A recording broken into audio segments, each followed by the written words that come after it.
Bonsoir, mesdames et messieurs, Alexandre Baudouin et François Trépanier qui vous souhaitent la bienvenue à une autre édition de Sport Express. Salut François. Salut Alex. Comment vas-tu? Ça va bien, toi aussi? Je vais très, très bien, merci. Hey, tu sais, la semaine passée, tu revenais de Myrtle Beach, on a parlé de ton voyage et tout ça, mais on a oublié de parler de quelque chose. Oui. Parle-moi du service aérien. C'était-tu US Air? C'était qui, US Airways? US Airways, on peut leur faire une belle publicité, Alexandre. Écoute, tu as resté pris à l'aéroport combien de temps? 2 jours? Écoute, 2 jours à l'aéroport, oui, au magnifique aéroport de Myrtle Beach, qui, soit dit en passant, est aussi gros que celui de Saint-Jean. Oui, c'est ça, non, c'est tout petit. Puis François continue à me parler via Facebook et tout ça, et maintenant, avec la localisation, je voyais tout le temps marqué Myrtle Beach. Myrtle Beach. Je me disais, écoute, il est donc bien long son voyage. Et à un moment donné, je connais un peu mes aéroports aux États-Unis. Quand j'ai vu Charlotte, je dis, oh, ça, c'est un bel aéroport, par exemple. Très bel aéroport. Écoute, gros aéroport. Tous les transferts des États-Unis, il y a beaucoup se font là. Donc, c'est le Berry-UQAM. Moi, j'ai toujours dit, c'est le Berry-UQAM de l'Est, oui. Ouais. Fait qu'écoute, on a eu des petits problèmes avec US Airways, mais pour le reste du voyage, Alexandre, comme je l'ai mentionné, 8 parties de golf en 7 jours. Meilleur jeu de 91, j'étais bien content. Exactement. On est heureux. Bravo, François. Merci. Et, écoute, il y a eu pas mal de choses durant la dernière semaine. D'abord, la Coupe des présidents. Oui. La belle victoire des Américains qui s'est concrétisée pas mal le jeudi, je pense. Oui. Ah, vraiment. Ouais. Mais un qui est sorti du lot, tu peux nous en parler, c'est Graham Dolette, le Canadien, qui a très, très bien joué. Quelle performance, Alexandre. Y a-tu terminé en beauté, tu penses? La trappe de sable, il a battu Jordan Speed. Oui. Écoute, il y a une fiche de quoi? 3 victoires, une défaite? 3-1-1. 3 victoires, une défaite, une nulle. Et ça, c'est excellent. Tu sais, Graham Dolette, il a fini quoi? 33e au monde, je crois, cette année. C'est un Canadien qui est sur la bonne voie. Il est vraiment sur la pente ascendante. Et c'est Julien Trudeau qui est son cadet. En plus, un gars de Saint-Lambert. Donc, c'est le fun en plus. Un petit Québécois qui travaille avec lui. Toute une performance. Donc maintenant, on tombe dans la saison morte. Oui. Et les premiers tournois 2014 commencent en décembre. Ouais, c'est ça, c'est pas très long, la saison morte. Non, c'est ça. Mais dès décembre, on va être en 2013, mais ça va être pour la saison 2014. Oui. Et pour le Canadien, pendant qu'on se parle, il y a un match ce soir. Nous, on est diffusé le mercredi, donc c'est du côté de Calgary. Oui. Bob Hartley. Bob Hartley, exactement. Gros voyage du Canadien. 4 matchs dans l'Ouest. Oui. Mercredi, jeudi, samedi et mardi prochain. Les matchs vont être tard. Oui, pas mal tard, mais c'est pas grave. Juste peut-être samedi, on va trouver ça rough, là, 10h30, mais en tout cas, pas de George Peros, mais en tout cas, il va bien. Oui. J'étais là. Écoute, je peux te dire T'étais sur place? Oui, j'étais là. Et puis... Il y a eu un silence?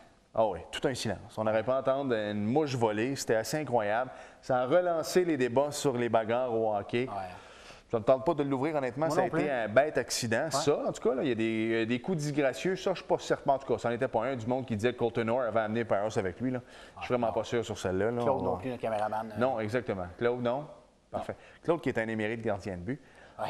Est aussi bon que le gardien de but dans Slapshot. Il faudrait qu'on le reçoive maintenant à Sport Express, Claude. Il y aurait tellement de choses à nous dire là, que l'entrevue durerait 1 minute et demie. Maximum. Maximum, voilà. François, belle émission, spéciale hockey, spéciale Plaza de Marieville. Oui, Ligue de hockey senior des Cantons de l'Est, Alexandre, on aime bien en parler du Plaza Marieville avec notre ami Roch Fournier, président directeur général qui va être en studio, qui va parler un petit peu de son alignement cette année, de la Ligue en général. Il y a un match qui s'en vient le 12 octobre, donc pour inviter les gens à aller à Marieville. Et toi, tu auras la chance de recevoir l'entraîneur. Oui, Claude Bilodeau, c'est un duo. En fait, sont deux, sont 50-50. Un s'occupe des avants, l'autre des défenseurs, mais quoi qu'il en soit, nouvel entraîneur cette année. Nouvelle petite gang, nouveaux joueurs. Mais, bonne équipe, hein? Oui, bonne équipe. 3 victoires, aucune défaite depuis le début de la saison. Là. Ça va très, très bien pour eux. On s'arrête 5 secondes et au retour, on s'entretient. Là, il n'est pas trop coloré, mais on sait que dans la vie de tous les jours, il est pas mal coloré. Roch Fournier. Beaucoup de gens dans la région ne sont pas au courant que nous avons une équipe de la Ligue de hockey senior des Cantons de l'Est tout près de chez nous, le Plaza de Marieville. Pour en parler, on reçoit le président directeur général de l'équipe, Roch Fournier. Salut, Roch. Bonjour, François. Comment ça va? Très bien, merci. Roch, déjà 3 parties d'entamées au calendrier régulier. Comment ça s'est passé le début de saison pour le Plaza de Marieville? On a signé 3 victoires. 3 victoires sur la route. 1 victoire à domicile, 2 sur la route. Puis on a gâché 2 parties d'ouverture à l'extérieur, à Sherbrooke et à Waterloo. Waterloo, je pense, même Sherbrooke, c'est des bonnes rivalités avec le Plaza de Marieville. Là, de se rendre chez eux et de gâcher le party d'ouverture, ça doit vous faire un petit vlot, ça? Un gros vlot. Surtout Sherbrooke, ça nous a fait plaisir. Ils nous avaient battus en finale l'année passée en 5 parties. Fait que c'était comme une petite revanche pour nous. Puis à Waterloo aussi, c'était un retour. On en retournait contre notre ancien partenaire d'affaires qui était Michel Deschamps, qui est rendu à Waterloo avec les Maroons comme propriétaire et coach de l'équipe.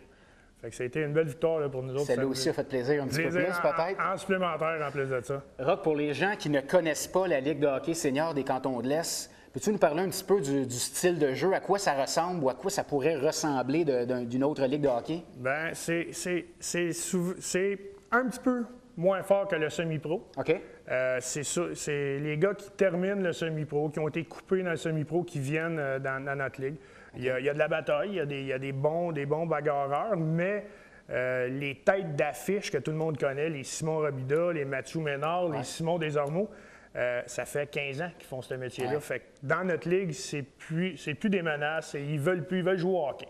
Ils sont rendus à 35 ans et plus, fait qu'ils ont décidé que là, ils ont tout le temps joué des 2-3 minutes par partie. Ouais. Là, ils en jouent des 10-12, ils ont du fun. Ils sont capables de jouer au hockey, ces gars-là. Exactement. Tu sais, peut-être dans la Ligue nord-américaine, lorsqu'on joue souvent avec des gars il y en a qui ont joué dans la Ligue nationale, tu as peut-être un petit peu moins ta place pour essayer de faire aller tes mains un peu puis compter des buts, mais dans votre Ligue, si tu dis que c'est un petit peu plus faible, ils ont une place pour eux. Tout à fait. Puis nous, on a un système de calibre supérieur, puis je vais vous donner l'exemple de Mathieu Ménard chez nous. Il est considéré comme calibre supérieur, mais il a joué 33 minutes. Dans le semi-pro, mais en 33 games. Fait qu'ils ont dit qu'il a joué 1 minute par partie, mais c'était ça ses chiffres. Maintenant, il joue aux 2 chiffres à Marieville. Explique-nous un petit peu qu'est-ce que c'est catégorie supérieure. J'imagine que vous avez le droit d'avoir un nombre restreint de joueurs de catégorie supérieure. On a le droit à un calibre supérieur. Okay. C'est quelqu'un qui a joué 12 matchs et moins l'année d'avant et 24 et moins il y a 2 ans. Dans la Ligue nord-américaine. Dans la nord-américaine ou dans toute autre ligue qui est déterminée par la Ligue, soit la fédérale, la Magnus, la DEL, A, B, East Coast, toutes les ligues plus fortes. Tout le monde peut venir jouer, mais jusqu'à un certain point, on a des décisions à prendre avec les autres dirigeants des équipes. Comment ça fonctionne, le territoire des équipes? Toi, est-ce que la plupart des joueurs viennent du territoire de Marieville et les environs, ou vous êtes capable d'aller pêcher des joueurs un peu plus loin? Pas du tout. Nous, on est une ligne territoriale. On a jusqu'à 100 000 de population à aller chercher. Puis on n'a pas le droit de dépasser 75 km à vol d'oiseau. Quand même. Fait que nous, Marieville, on a Chambly, on a Saint-Hyacinthe, les gros territoires qu'on a, Marieville, Richelieu, Saint-Jean-Baptiste, Saint-Césaire, les petits villages, jusqu'à un montant de 100 000 qu'on a par équipe. Roch, fais-nous un petit portrait un petit peu de l'équipe du Plaza de Marieville cette année. Est-ce qu'il y a plusieurs joueurs de l'édition de l'an passé qui sont partis pour faire place aux nouveaux, ou le bassin est pas mal le même? Le bassin est pas mal le même. Il y a eu quelques retraites. On a notre capitaine Marc-Antoine Morin là, qui a pris sa retraite l'année passée. On a les anciens, le noyau, le Mathieu Ménard, Jonathan Lucier, Christian Lantin, que vous connaissez à Saint-Jean. Jonathan Provencher sont encore avec nous. Puis on a des nouvelles acquisitions qu'on a faites pendant l'été. On a travaillé fort là-dessus. On a été chercher Jonathan Saint-Louis, qui a été le meilleur marqueur de la Ligue l'année passée. C'est un joueur de hockey, Jonathan Saint-Louis. Il a joué dans la Ligue nord-américaine pendant quelques années. Joué ici à Saint-Jean, tout un joueur. L'année passée, Joe, il a fini avec 53 points à 24 games, à 24 parties dans l'année. On a été chercher son complice de tout temps, Alexandre Piché, qui a tout le temps joué avec. Puis on a quelques belles surprises là, de Marieville, des joueurs locaux. Un gars comme Alexandre Grenier, qui est un résident de Marieville qu'on ne connaissait pas. Un Frédéric Bélanger qu'on a eu par transaction avec Windsor, qui appartenait à Windsor. Puis on a Guillaume Casavant, un petit gars de Saint-Mathias qui a joué du junior 2A, qui est venu au camp cette année. Puis non, c'était une belle surprise, Guillaume, puis c'est un local en plus de ça. C'est bon. C'est toujours bon aussi pour l'appui de la foule lorsqu'il y a des joueurs locaux. La famille Casavant, c'est une belle grosse famille, puis on aime bien ça. Mais est-ce que tout le monde pouvait se présenter au camp d'entraînement? C'est un camp qui est ouvert au public? C'est ouvert c'est ouvert au public, c'est ouvert à un peu n'importe qui. On a passé des annonces sur les réseaux sociaux, le journal, c'est ça. On a eu encore cette année 45 joueurs qui sont présentés. C'est bon. Puis on a même eu, j'ai eu un appel par téléphone d'un monsieur de Brossard qui me dit j'ai mon neveu qui joue avec moi dans une ligne de garage, j'aimerais ça qu'il essaye un calibre plus fort que la ligne de... son nom, c'est Michael Papineau. Puis il a fait l'équipe avec nous autres. Il a fait l'équipe avec vous autres? Oui, Papineau, il a fait l'équipe avec nous cette année. Si on parlait, Roch, un petit peu des autres équipes dans la Ligue, on a parlé qu'il y a des rivalités avec Sherbrooke, avec Windsor.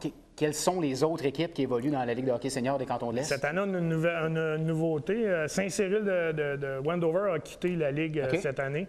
On a fermé les livres. Puis le Pavage 132 de Nicolet, qui était anciennement dans le Senior A de la Mauricie, a rejoint notre ligue cette année. Fait on a Windsor, qui est l'anciennement Richemont, qui a déménagé à Windsor, qui a utilisé l'ancien nom des Wild puis de Windsor. On a le Nicolet, Waterloo, Sherbrooke et Quaticook.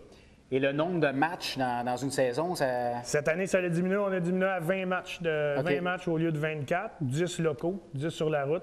Puis on joue une fois par fin de semaine, et je pense qu'il y a 3 fins de semaine qu'on joue un vendredi et un samedi à cause des horaires des autres équipes. Sinon, ça fonctionne, j'imagine, une partie à la maison un week-end, une autre partie à l'extérieur. Exactement. Puis nous, à Marieville, c'est toujours le samedi à 19h30. Il y a pas de, cette année, on n'a pas de dimanche, on n'a pas de vendredi. C'est toujours le samedi à 19h30.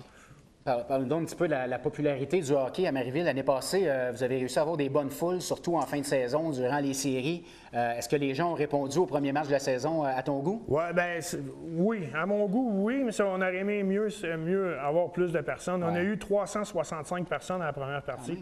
Le Canadien ne jouait pas cette journée-là. On a eu un problème de communication, d'annonce avec les médias de la région. Bien, on a toujours les Facebook, on a la pancarte dans le village de Marieville, mais je veux dire, l'année passée, on a eu 485 de moyenne dans la saison, puis on a monté jusqu'à 512 dans les séries. Quels sont les prix d'admission, les gens qui veulent aller vous voir jouer? C'est pas très dispendieux. Non, là. Cette année, on a augmenté les prix à 7 $. La Ligue a donné la permission à toutes les équipes d'augmenter à 7 $. Par contre, nous, les enfants de 0 à 18 ans, contrairement à toutes les autres équipes de la Ligue, sont gratuits. Les autres équipes chargent 3 $, je pense, pour les enfants. Nous, c'est gratuit. Jusqu'à 18 ans, c'est gratuit chez nous. On a des billets de saison encore à vendre. Puis les gens viennent là, en grand nombre. Roch, en terminant, quelles sont tes attentes en tant que président, directeur général de ton équipe cette année? La saison commençant à Lyon, 3 victoires, aucune défaite. Allez-vous en perdre une cette année? À Marieville, on espère que non. On a déjà fait part aux joueurs que cette année, si on ne perdait pas à Marieville, ils devraient avoir un petit quelque chose pour eux à la fin de l'année. C'est sûr que les séries, on va faire les séries. Mais avec l'équipe qu'on a offensivement, je pense qu'on va se tenir dans le haut du classement là, pas mal tout le long de l'année. Dans les puissances de la Ligue. Bien, Roch Fournier, merci beaucoup d'être passé en studio. On va laisser le siège dans quelques instants à ton entraîneur-chef qui va être en compagnie d'Alexandre Baudouin, tout nouvel entraîneur. Et si les gens veulent plus de détails, on se rend sur le site de la Ligue de hockey senior des Cantons de l'Est et on regarde la place du Plaza de Marieville. Tous les coordonnées sont là, page Facebook, et on vous invite fortement à aller les encourager durant la saison. Merci beaucoup, Roch, d'être passé en studio. Merci, François. Et François, tu viens juste de donner les coordonnées pour aller voir le Plaza de Marieville. Gros match le 12 octobre prochain. 12 octobre, Alexandre, ça se passe contre Waterloo. Oui. Roch a parlé de la rivalité avec l'ancien actionnaire Michel Deschamps. Oui. Donc, on invite les gens à se présenter à Marieville. On va sur leur page Facebook, sur le site web pour avoir tous les détails. 7 $ le billet. C'est quasiment gratuit. Non, c'est gratuit. Puis gratuit pour 18 ans et moins. Ça, j'ai trouvé ça assez c'est fort. Et Roch a bien mentionné pour les enfants de 18 ans C'est et ça, moins. exactement. Mais en tout cas, c'est vrai parce qu'il aurait pu commencer à charger à partir de 15 ans parce que c'est une bonne clientèle là, de 15 à 18 là, pour le hockey senior. Le coup de lèvre, des fois, un peu. Pas mal, mais t'es pas supposé, François. Pas des polémiques. Non, là, pas à Marieville, ils sont pas comme ça. Ben non, on est legit.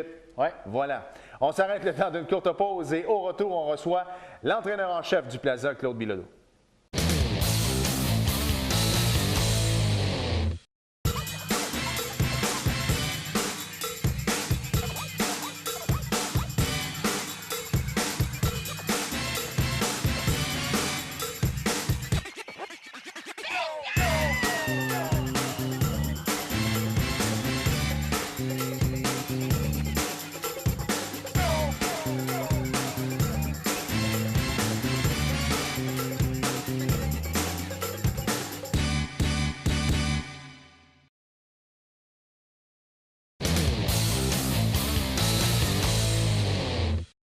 Nous sommes de retour à Sport Express et on poursuit ce spécial Plaza de Marieville et on va s'entretenir avec l'entraîneur en chef du Plaza, Claude Bilodeau. Salut Claude. Salut Alex. Claude, j'ai dit l'entraîneur en chef, mais en réalité, vous êtes deux dans cette aventure-là. Exactement, moi et mon ami Daniel Meunier.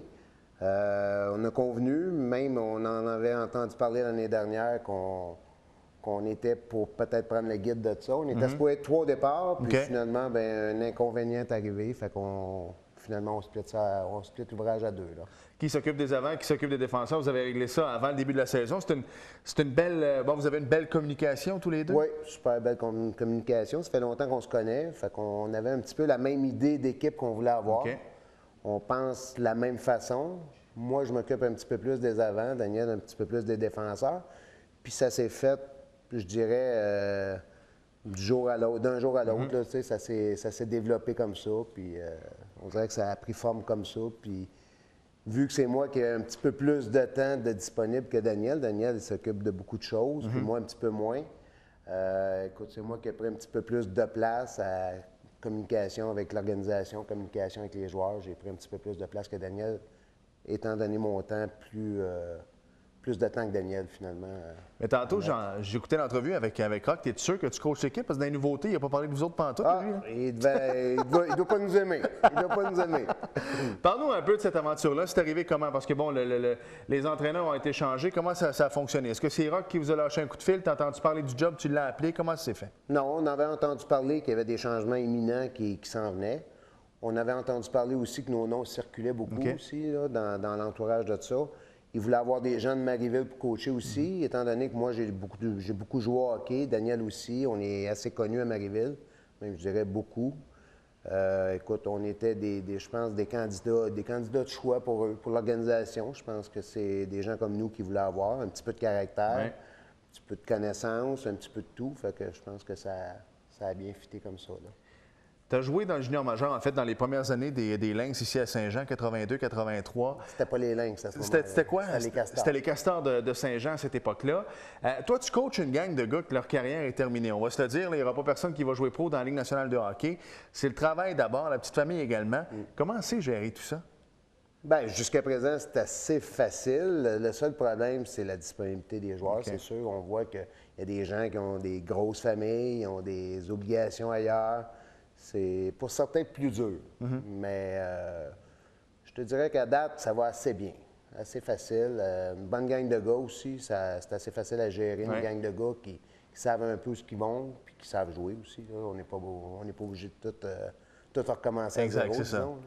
Le co-entraîneur avec toi, lui, il a joué dans la Ligue. Ça a même été le capital d'une équipe, c'est ça? À Farnham? Non. Non, il n'a pas joué dans cette Ligue. Il a joué dans la Ligue, lui? Le co-coach? Non, il a joué junior. C'est ça, junior, dans le temps. Quand tu es arrivé pour coacher cette équipe-là, est-ce qu'il y a des choses qui t'ont surpris de la Ligue où tu t'es dit, je ne suis pas certain du calibre quand tu es arrivé coacher cette gang de gars-là, tu t'es dit, finalement, ça s'est joué au hockey pas à peu près? Non, j'ai pas eu de surprise comme telle parce que l'année passée, écoute, j'ai suivi l'équipe pas mal. Étant donné qu'il y a eu des discussions un petit peu déjà l'année dernière, là, on suivait ça un petit peu en arrière-plan, mais on voyait beaucoup de choses qu'on devait changer, c'est sûr. On avait vu des choses qui avaient des faiblesses. Puis non, le calibre du jeu, on l'avait vu. On savait que ça serait encore un petit peu plus relevé cette année. Parce qu'à chaque année, on voit que le calibre est toujours un petit peu plus fort. Puis c'est le fun, là, tu sais, je veux dire, ça va bien. C'est facile.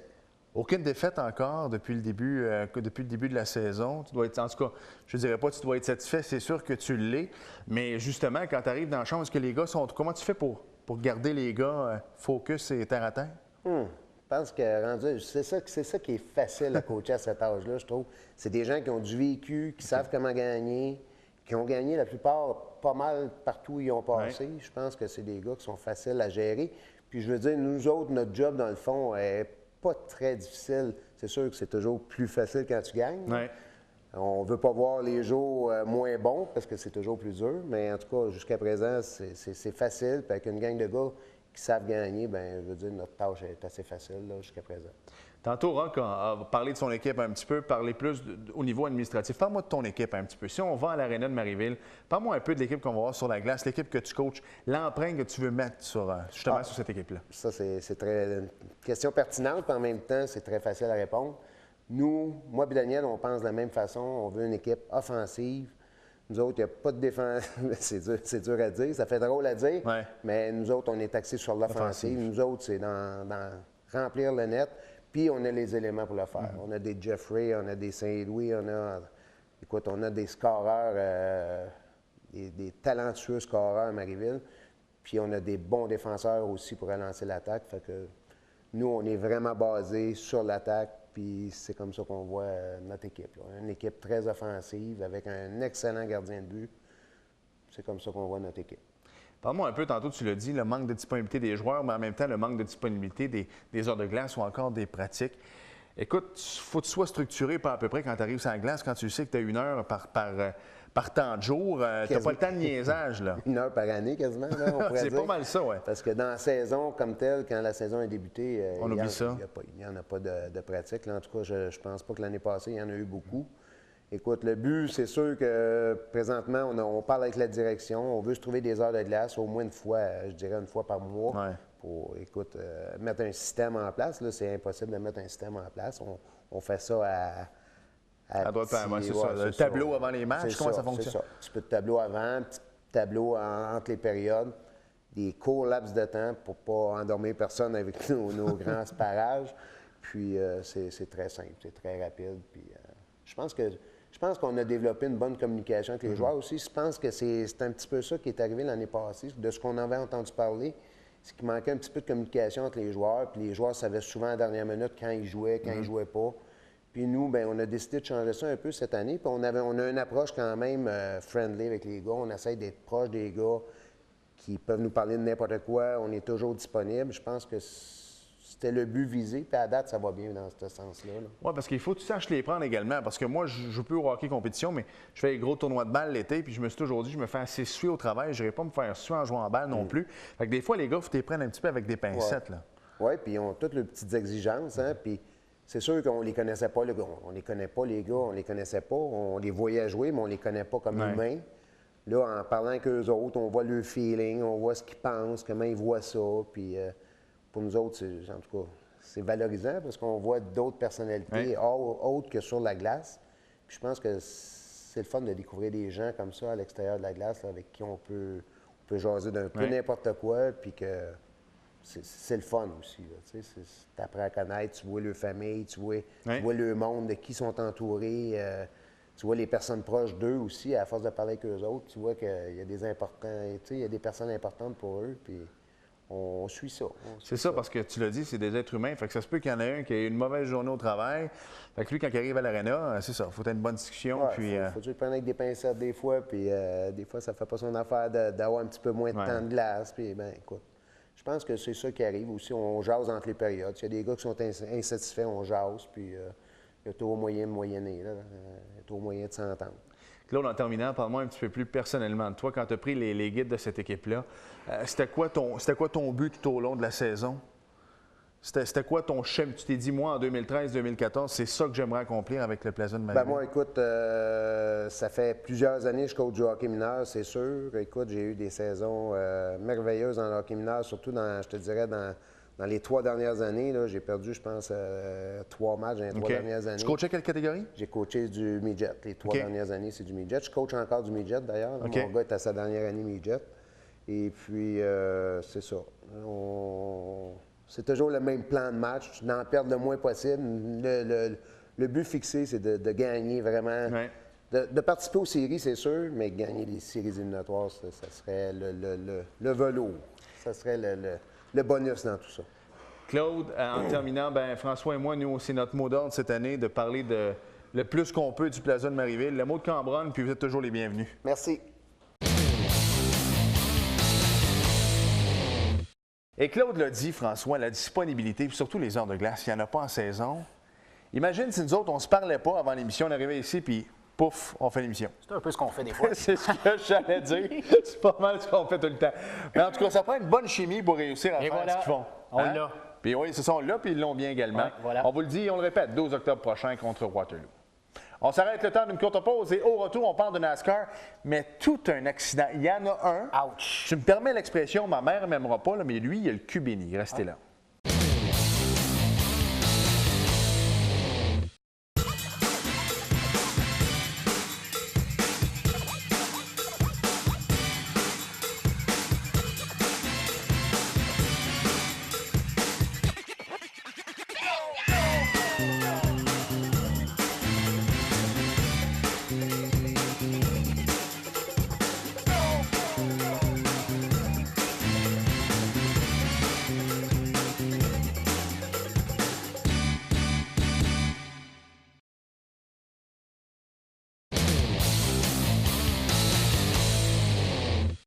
Nous sommes de retour à Sport Express et c'est toujours le moment que j'attends le plus. Le NASCAR, Alex. Le NASCAR, et c'est le moment qui me prouve que j'ai bien étudié quand je suis allé à l'école parce que je lis un texte sans l'avoir lu au préalable. C'est bien ça. Oui, voilà. Donc, feuille rose pour campagne de sensibilisation sur le cancer du sein. Vous voyez à quel point on est sensible. La NFL le fait présentement. Oui, TVHR9 TVHR9 également.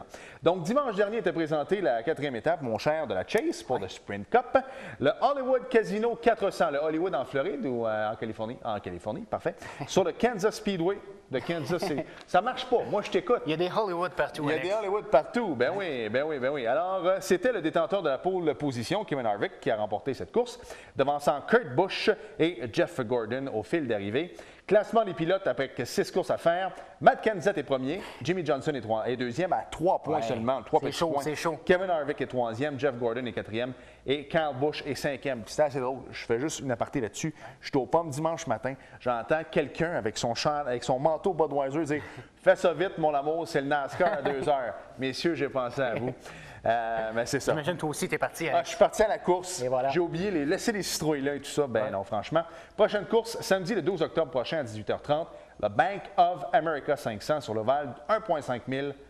Charlotte. Motor Speedway. J'y étais, il n'y a pas longtemps. Tu étais là, exactement. Et en terminant, je vous l'ai dit tantôt, il y avait une course IndyCar.